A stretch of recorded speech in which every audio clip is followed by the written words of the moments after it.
For a short period in human history, syphilis was treated with malaria. If you're not familiar with syphilis, you probably should be. It's a venereal disease caused by a bacteria called Treponema pallidus. Nowadays, if caught early and treated with antibiotics, it's not a huge threat.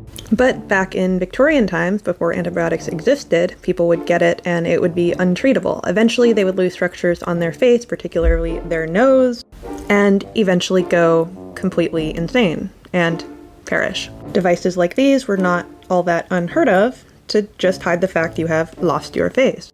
But where does malaria come in? Well, malaria was a condition that caused a high fever, and they knew that they could treat it.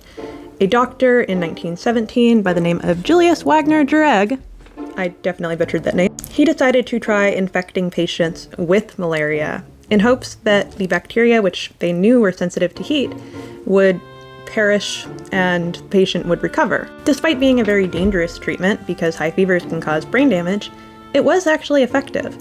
At that time, what they had to cure malaria was quinine.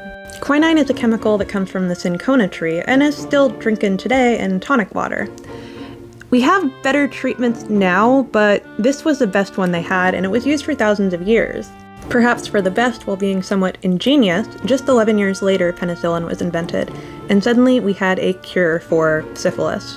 Unfortunately, syphilis is showing early signs of antibiotic resistance. But hey, I guess malaria is a back pocket treatment.